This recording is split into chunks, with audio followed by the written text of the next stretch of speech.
Assalamualaikum warahmatullahi wabarakatuh.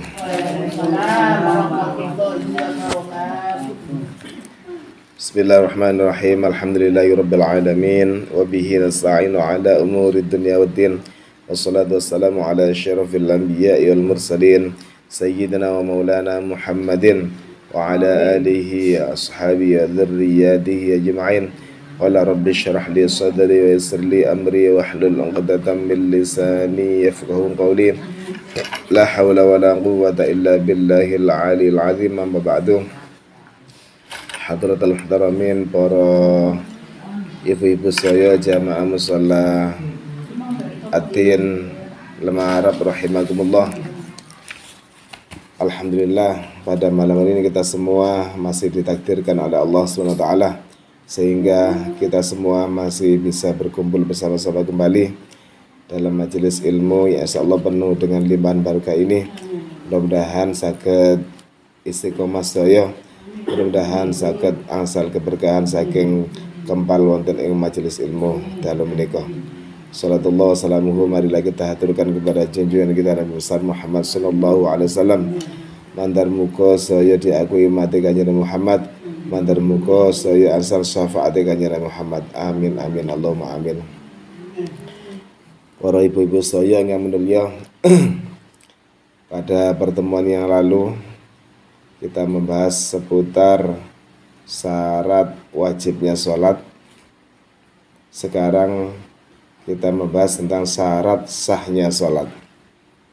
Ada syarat wajib, ada syarat sah. Bedanya di mana? Bedanya kalau syarat wajib, ketika seorang itu sudah memenuhi, maka dia berkewajiban untuk melaksanakan. Dalam hal ini adalah sholat. Di mana syarat wajib sholat kemarin dijelaskan ada 3. Yang pertama Islam, yang kedua baligh, yang ketiga berakal. Ketika ketiganya ini terpenuhi, maka dia berkewajiban untuk melaksanakan perintah-perintah agama. Contohnya sholat. Ketika 3 persyaratan ini tidak ada, maka dia tidak wajib. Contoh, dia Islam, dia baligh, tapi dia tidak punya akal, alias gila contohnya, maka dia tidak wajib sholat. Pokoknya ketiganya harus terpenuhi. Setelah syarat wajibnya sholat itu terpenuhi, maka kita juga butuh yang namanya syarat sahnya sholat. Sholat itu bisa sah kalau memenuhi syarat-syaratnya. Berapa jumlahnya syarat sahnya sholat? Bismillahirrahmanirrahim. Wa syara'itus sholati qabla dukhuli fiha khamsatu asya'a. Adapun syaratnya sholat, syarat sahnya sholat itu jumlahnya ada 5. Asyartu syar'an ma tatawaqqafu sihhatus sholati alaihi. Syarat adalah, secara syarat adalah sesuatu yang bisa membuat sholat itu menjadi sah. Ini syarat namanya. Kalau tidak ada syarat berarti sholatnya mboten sah. Walaisa juz'an minha, tetapi syarat ini tidak termasuk dari ritualnya sholat. Yang masuk dalam ritualnya sholat itu adalah rukun. Jadi sebelum pelaksanaan sholat, syarat-syaratnya ini harus terpenuhi. Berarti syarat ini bukan termasuk dalamnya sholat, tapi di luarnya sholat, atau bahasa kasare karcise. Karcise lek kate mlebu nang napa istilahnya pertandingan atau apa, kan butuh karcisa. Karcise itu namanya syarat.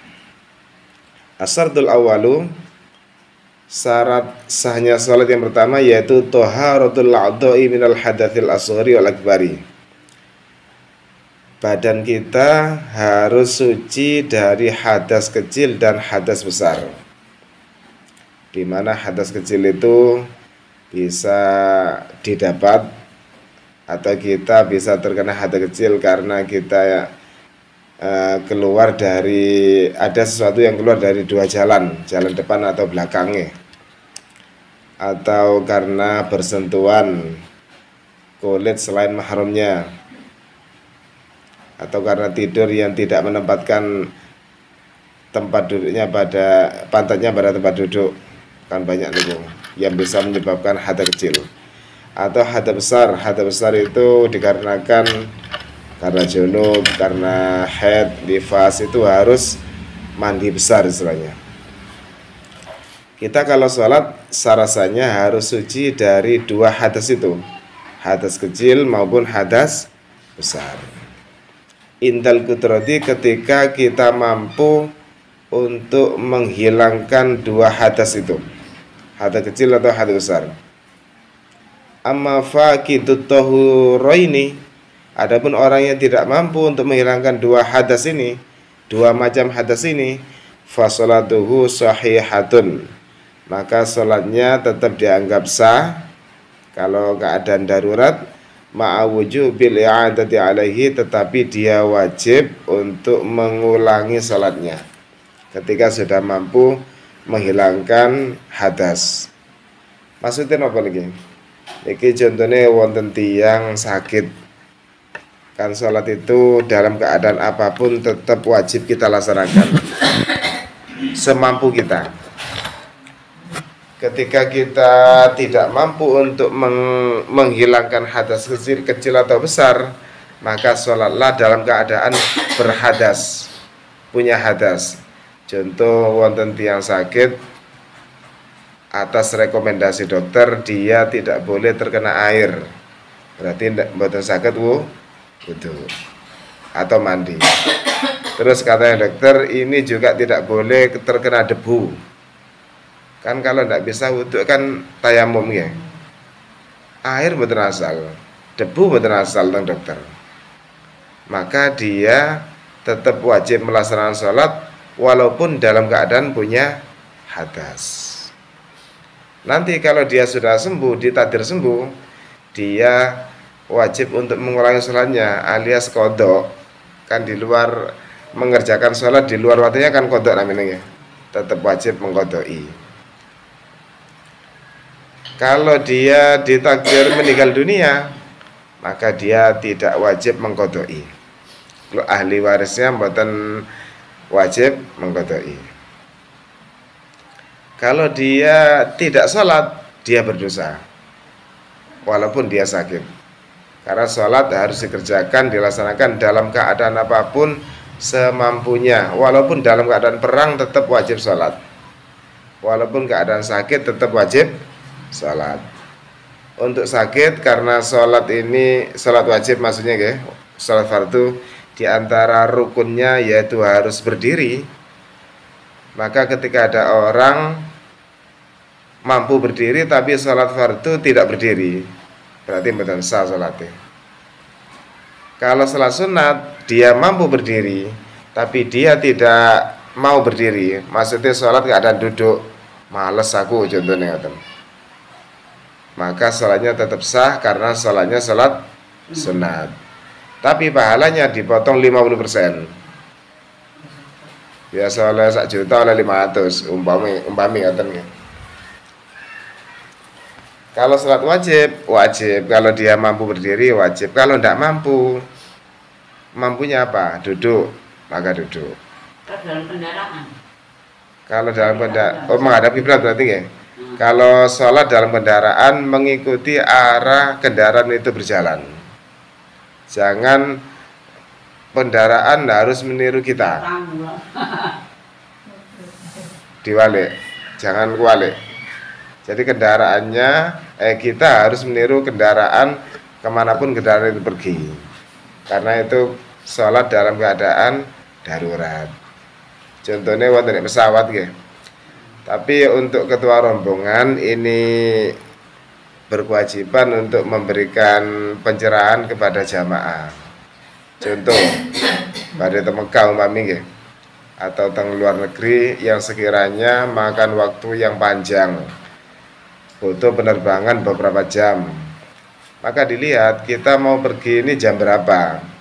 Umpami mantun zuhur, kita mau berangkat setelah zuhur, maka disiasati sholat zuhur kali sholat asar dijamak, damel jamak takdim. Terus nanti di pesawat mboten usah sholat pun, karena sholat yang ada di pesawat mengikuti arahnya pesawat niku aslinya kira sempurna. Napa? Mboten ngadep kiblat, tapi ngadep arah pesawat kemana saja. Tapi kan nggak boleh dikodoi gitu ya. Betul. Oke, mboten saya kodoi. Kalau yang tadi itu Yang tadi karena ndak punya hadas, ndak punya wudhu, dia berhadas, maka dia tetap berkewajiban sholat. Terus yang kasus pesawat nggih, niku sholat zuhur kali asar di jamak takdim, berarti sholat di waktu zuhur semuanya. Kalau sampai isya dereng dugi ya napa mungkin.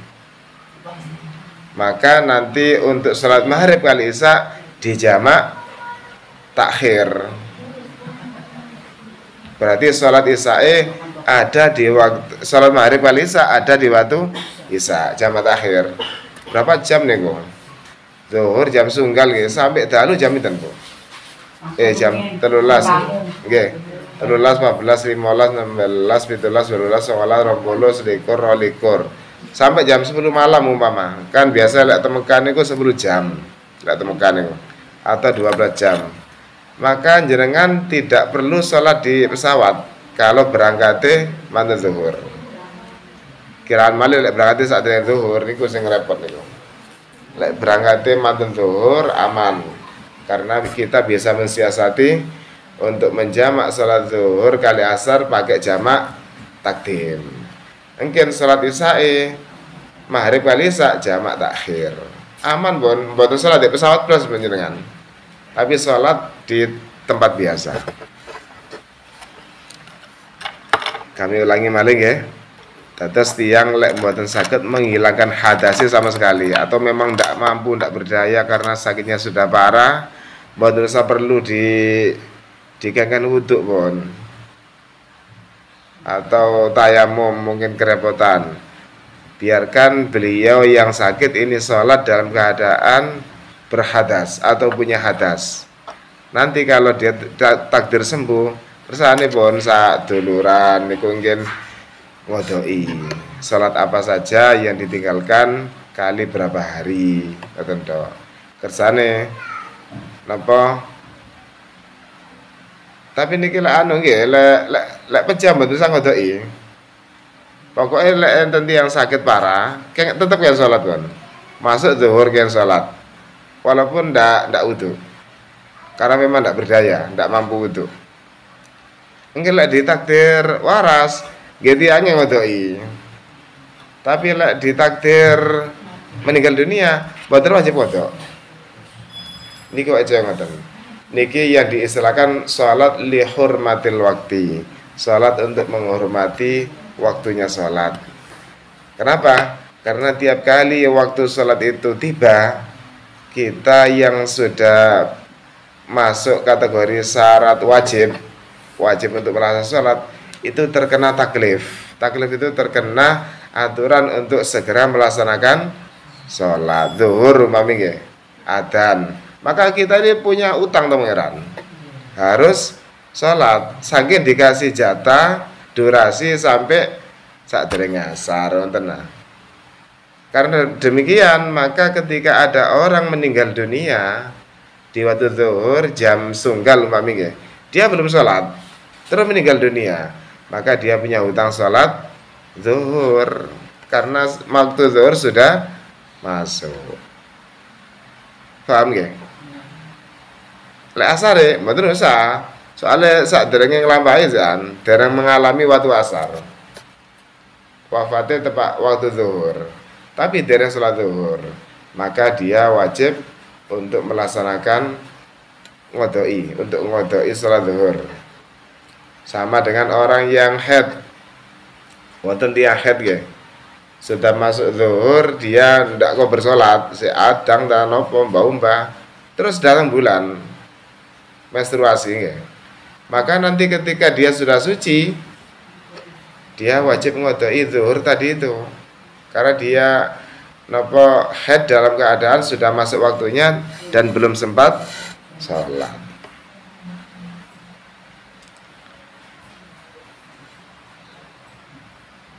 Wa taharatun najasi alladzi la yu'fa anhu fi thawbin wa badin wa makanin.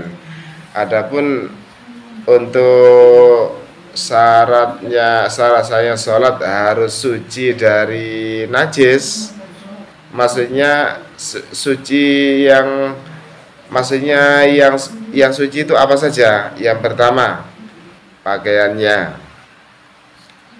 yang dipakai harus suci, walaupun ada najis kecil sedikit teman, niku mboten sah salatnya. Jadi apa yang kita pakai kalau tiap istri kan rukungnya, niku harus dipastikan suci. Karena demikian maka lek saged nggih, tiap istri biasanya niku lek saged bedakaken aku saiki wae tandang gawe gawe klambi glangsaran umpami nggih. Mungkin lek salat gantos. Lek saged kalih siram. Soalnya napa salat itu jenengan badhe ngadep teng pangeran. Kate ngadep wali kota bingung sing badhe dandan. Disemproti kabeh. Bengesan barang kalir nggih. Niki ngadep teng pangeran dadi klambi glangsaran didamel. Langsung rukuan. Napa mboten sah? Sah tetap sah. Tapi mboten ada etika. Mboten ada tata krama. Karena kita mau menghadap raja di atas segalanya, penguasa alam semesta. Jadi pakaian itu lek saged tidak hanya sekedar suci tapi sing pantes. Rokok lek saged nggih diumbah seminggu pingsan ta, pun sampai setahun pingsan nggih. Saaken koncone nggih mabuk kabeh nggih. Terus wabadanin, badan kita juga harus suci dari najis. Wa makanin, dan tempat sholat. Tempat sholat itu lainnya damel sajadah, berarti sajadah ini kita suci. Tempat sholat yang terkena anggota tubuh dalam gerakan sholat. Terus umpami jenengan nggih, sujud nggih. Sujud dek mriki. Dek mriki wonten teleke, tapi mboten kenging jenengan. Wonten dek ndukure, aman jenengan. Lek jenengan sujud nang tembeleke niku sing batal ya. Jadi tempat salat yang kita duduki, yang kita tempati itu harus suci. Contoh tempatnya kaki, tempat kita menginjak niku suci. Ya wonten najis berarti kita salat di tempat yang najis. Dan jenengan sholat bisa nopo tangan barang betul sampai menyentuh sajadah ya, umpami sajadah niku wonten tembeleke nggih. Tapi jenengan sholat niku tangane mboten menyentuh, baduke mboten, aman jenengan. Tapi lek menyentuh niku mboten saged. Sakniki wonten kasus nggih. Lari alit niku yoga utawa putu jenengan niku biasanya kan lek jenengan salat moro munggah nggih. Lah niki lek larene ndamel pempres terus jenengan tepak sujud diunggahi terus pempres niku wonten oyone, maka jenengan salat dalam keadaan membawa najis. Kecuali pempresnya sih aman jenengan. Lek larene numpak tapi niki. Tapi lek larene napa nemplek tok mboten napa-napa. Karena redaksinya hamlun najsi, membawa najis. Bukan menyentuh. Bukan menyentuh barang yang terkena najis. Lari alit kan tak napa kelambine kan mboten napa-napa nggih. Cuma pamrese tok. Lek juga jenengan tempat salat wedek tok eten mboten napa-napa. Lek larene suci. Tapi dia membawa najis. Karena dia membawa najis, maka ketika jenengan sholat dia gendong, maka jenengan membawa najis. Kecuali pampersnya tidak isi sian. Ya apa lek ditumpaki seketika jenengan dunaken. Tapi alon-alon nggih pun dibantingaken nggih, pun dikipataken, didongaken alon-alon. Jadi kalau kita sholat terus ada najis yang datang, kita bisa menghalaunya semampu kita. agar sholat kita mboten sampai batal. Kalau dikandani lek tepak wae sholat le aja dipene imbang ngoten carane. Soalnya lari jalur biasa ngoten niku. Sing moro pencolotan ngoten niku. Lek kadung didunaken alon-alon ngoten. Pun cepet-cepet gerakan ini, karena gerakan yang 3 kali berturut-turut itu bisa membatalkan salat. Alon-alon digenjali ngoten, ditarik alon ngoten. Kersane salate mboten sampai batal. Pun seputar suci dari hadas dan najis yang menjadi syarat saya salat nomor 1, nayu wonten sing badhe diperembuk monggo dalem aturi.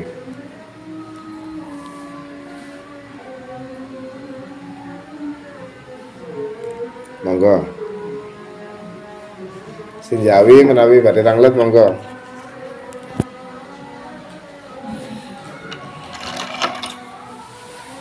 Paham saya, Bang. Kalian nanti dibahas ini ya, dengan ya. Sampun dah. Pun isa punan nggih. Alhamdulillah mandar muga pengawasan sing sekedap niki saged dados ilmu ingkang manfaat ingkang barokah fid dini wa dunya akhirah saking kula menawi wonten salah lepate nyuwun agung pamunten wa akhiran wallahul muwaffiq ila aqwamit thoriq. Assalamualaikum warahmatullahi wabarakatuh.